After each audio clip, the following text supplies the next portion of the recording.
L'horloge indiquait 19 heures. L'odeur enivrante d'un gratin dauphinois doré à point et d'un filet de bœuf sauce bordelaise se répandait dans la cuisine. J'ajustais la nappe d'un blanc immaculé, disposais les verres en cristal et veillais à ce que chaque assiette soit dressée avec soin. Ce soir, je voulais rassembler ma famille. Depuis des semaines, quelque chose était différent, une distance imperceptible s'était installée. Je m'appelle Marianne, j'ai 39 ans.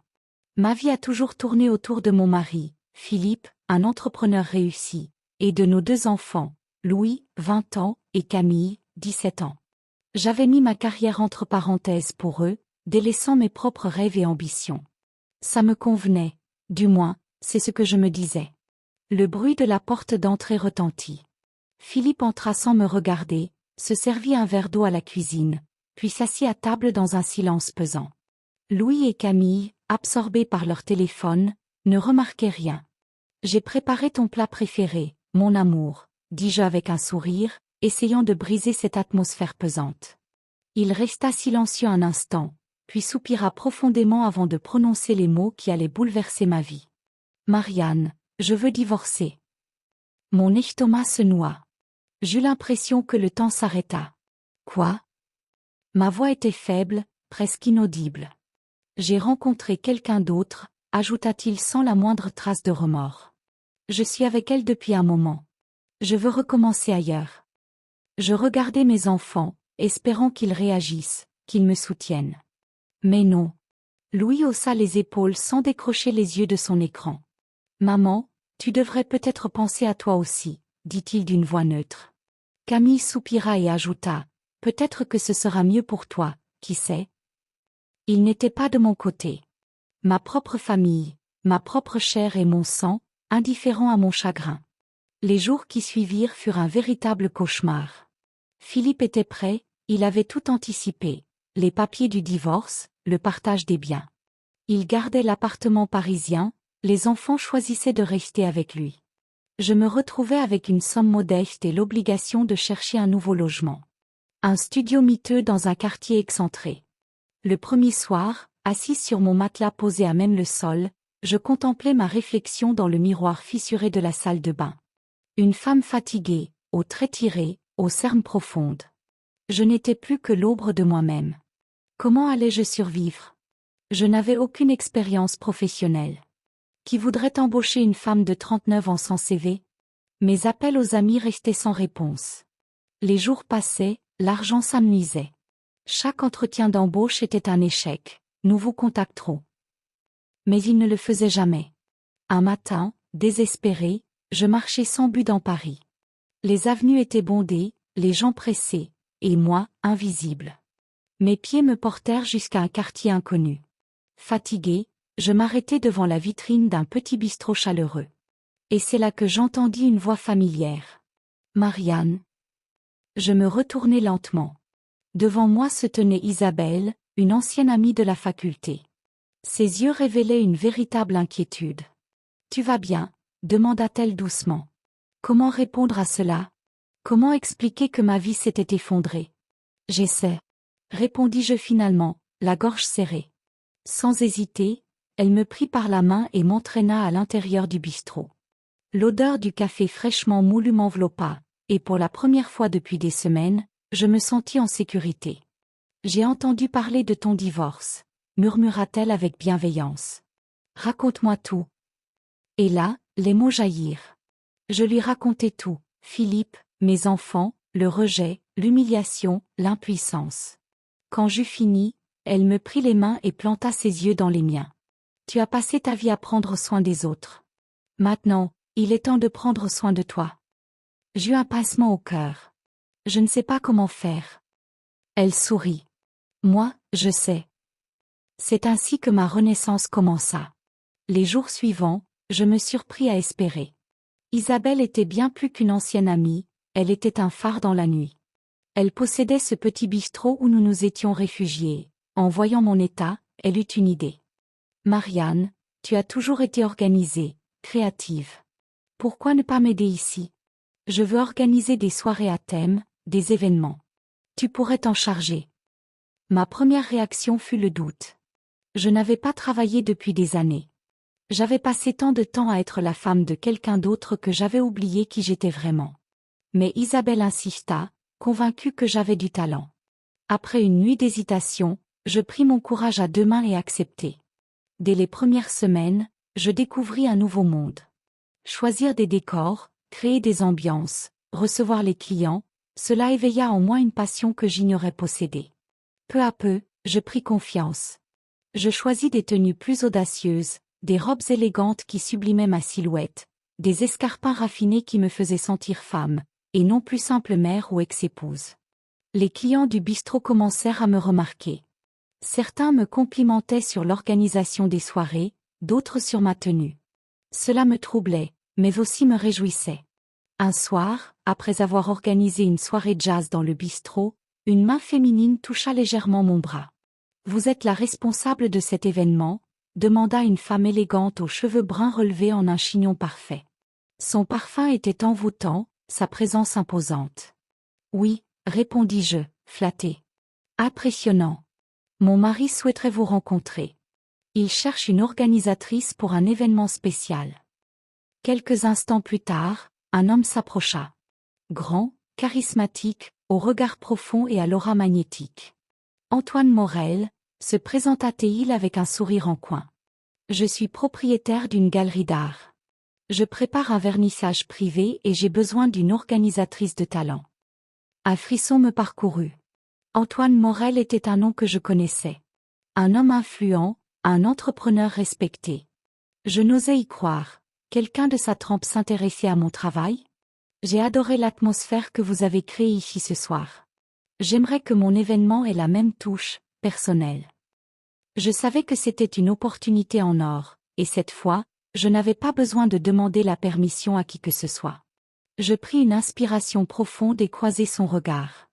J'accepte, répondis-je avec assurance. Un éclair passa dans ses yeux. Il me tendit sa carte de visite, frôlant légèrement ma main. Nous en discuterons demain, autour d'un verre, proposa-t-il, son sourire teinté d'un mystère troublant. Mon cœur accéléra imperceptiblement. Ce soir-là, en rentrant chez moi, je pris un moment pour m'arrêter devant le miroir. Mon reflet était différent. J'avais changé. Je n'étais plus la femme effacée qui pleurait son mari. J'étais une femme qui reprenait le contrôle. Mais une question me hantait. Pourquoi Antoine Morel avait-il tant insisté pour travailler avec moi? Était-ce uniquement professionnel, ou y avait-il autre chose? Le lendemain, je retrouvai Antoine Morel dans un café parisien élégant, situé près de Saint-Germain-des-Prés. L'endroit respirait le raffinement, fauteuil en velours, lumière tamisée, une douce musique de fond. Il était déjà installé, un espresso devant lui.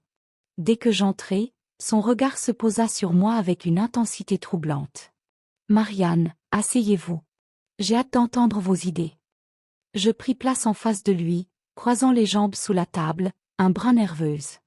J'avais préparé une esquisse du vernissage, un concept moderne, une ambiance feutrée, une mise en valeur subtile des œuvres.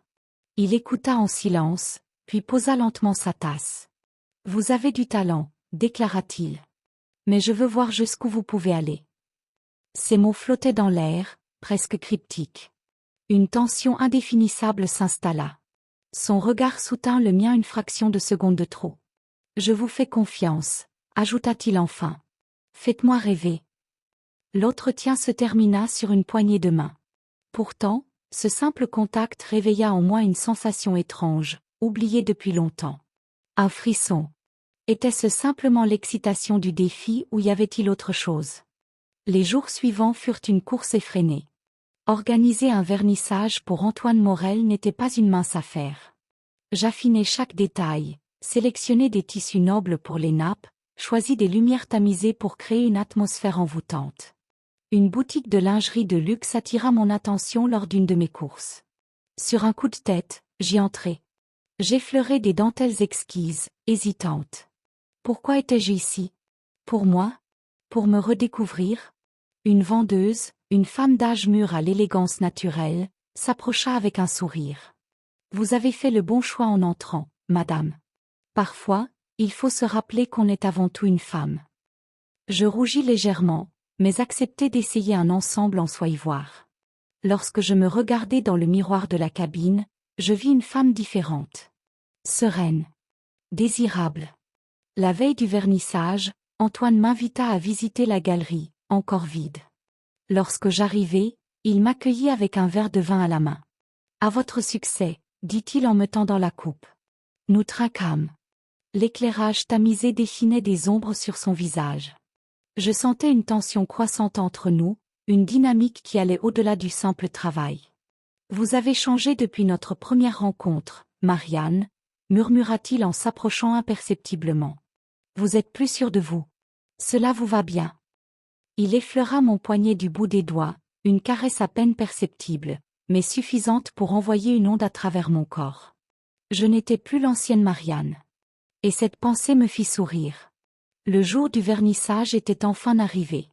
Tout était en place.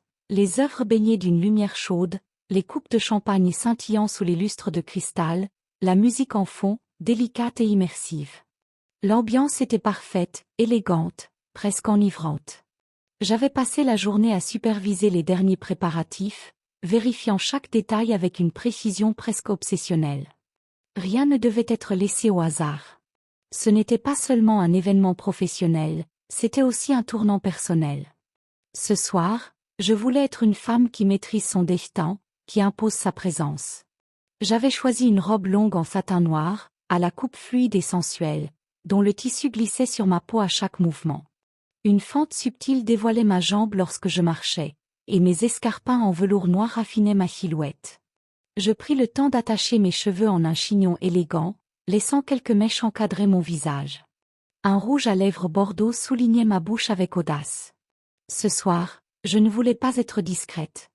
Lorsque j'arrivai à la galerie, Antoine était déjà là, vêtu d'un costume impeccablement taillé.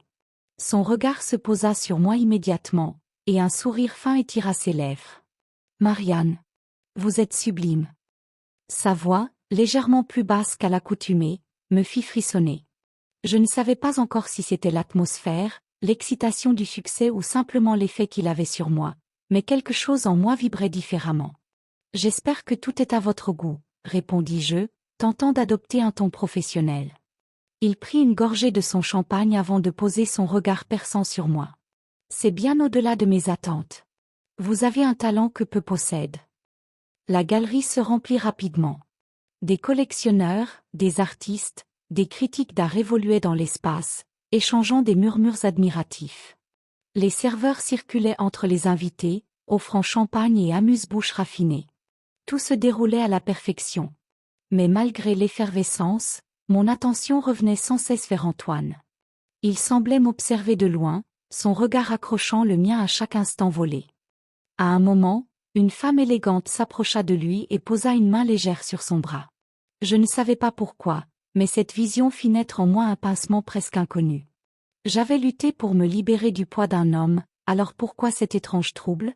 Comme s'il lisait en moi, Antoine fit un pas en arrière et chercha mon regard à travers la foule. Puis, lentement, il s'excusa auprès de son interlocutrice et se dirigea vers moi. Lorsqu'il fut à ma hauteur, il tendit une coupe de champagne. « Vous devriez célébrer. C'est aussi votre triomphe. » Nos doigts se frôlèrent lorsqu'il me tendit la coupe, et ce simple contact envoya un frisson à travers mon bras. Nous trinquâmes, nos regards accrochés dans ce jeu silencieux et brûlant.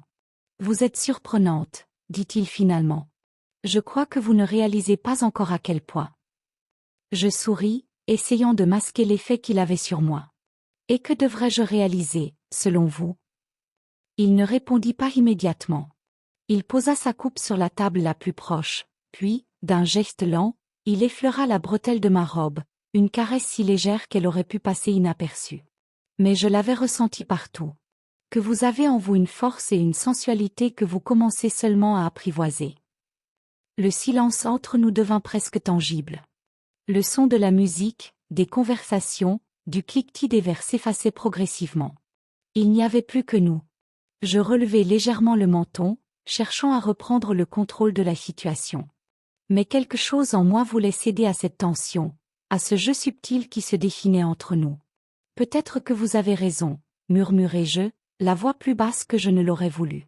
Il s'approcha d'un pas, réduisant l'espace entre nous à une simple respiration. Son parfum boisé et épicé effleura mes sens, et mon cœur accéléra. Mais soudain, il se recula, rompant cet instant suspendu. Pas par hésitation, mais par contrôle. Il jouait un jeu dont il connaissait parfaitement les règles. Un chauffeur est à votre disposition si vous en avez besoin, dit-il doucement, son regard toujours ancré dans le mien. Un mélange de soulagement et de frustration me traversa. Il testait mes limites, me laissant décider, me poussant à explorer mon propre désir sans jamais me forcer à quoi que ce soit. Je pris ma pochette et acquiesçai. Bonne nuit, Antoine. Il sourit lentement, d'un sourire chargé de promesses et de mystères. Bonne nuit, Marianne. En montant dans la voiture, je me surpris à sourire. Pour la première fois depuis longtemps, je me sentais pleinement en contrôle de moi-même. Pour la première fois, c'était moi qui avais le choix. Mais alors que le chauffeur démarrait, mon téléphone vibra. Un message. De Camille. Maman. J'ai besoin de te parler. C'est important. Mon cœur se serra immédiatement. Mon passé venait de frapper à ma porte, et je savais que cette nuit ne serait pas aussi paisible que je l'avais imaginé. Vite. Elle n'avait pratiquement pas cherché à me contacter depuis mon départ. Pourquoi maintenant? J'hésitai une seconde, puis tapai une réponse.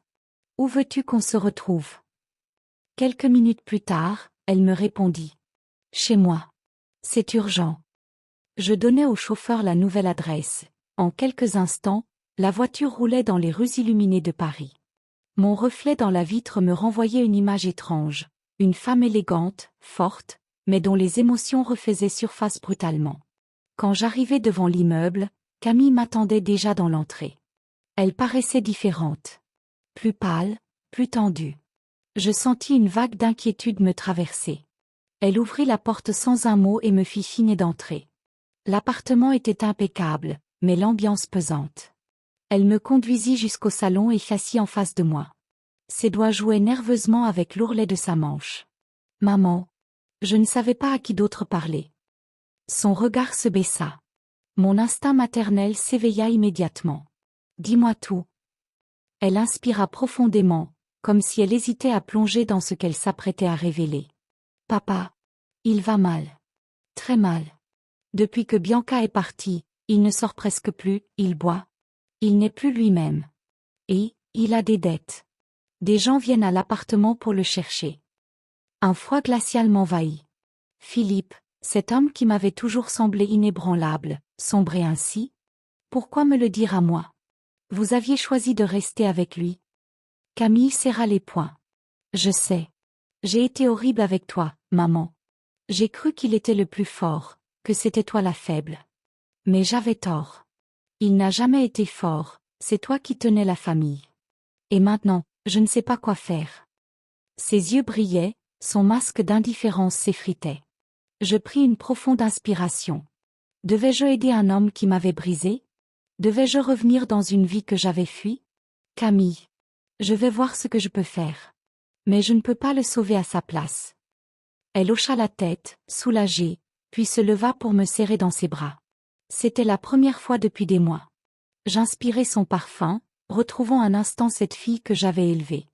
Le lendemain matin, après une nuit agitée, je me retrouvai devant l'ancien appartement familial. Mon cœur battait à tout rompre alors que je sonnai. La porte s'ouvrit lentement. Philippe apparut. Méconnaissable. Amaigri, mal rasé, les yeux cernés. Marianne. Sa voix était rauque, fatiguée. L'appartement était en désordre, rempli de bouteilles vides et de papiers froissés. Il passa une main tremblante dans ses cheveux. Que fais-tu ici? Je gardai mon calme. Camille m'a appelé. Elle est inquiète. Il laissa échapper un ricanement amer. Alors, c'est toi qui viens me sauver maintenant? Je le fixai droit dans les yeux. Je ne suis pas venu pour te sauver. Je suis venu pour comprendre ce que tu comptes faire. Il détourna le regard. Je sentais son orgueil blessé, mais aussi sa détresse. Tout ce que j'avais s'est écroulé, Marianne.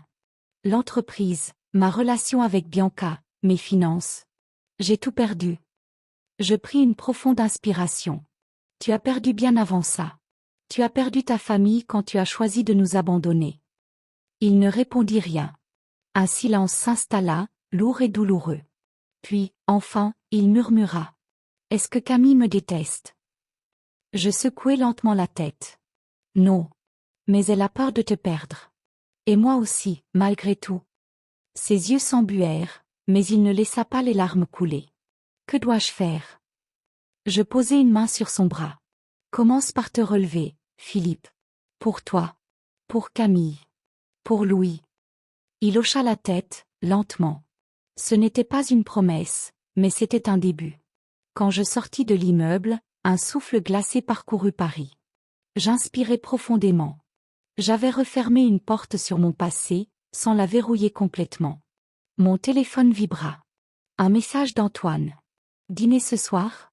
J'ai une proposition à vous faire. » Je souris en lisant ces mots. Un nouveau chapitre s'ouvrait. Et cette fois, il m'appartenait entièrement.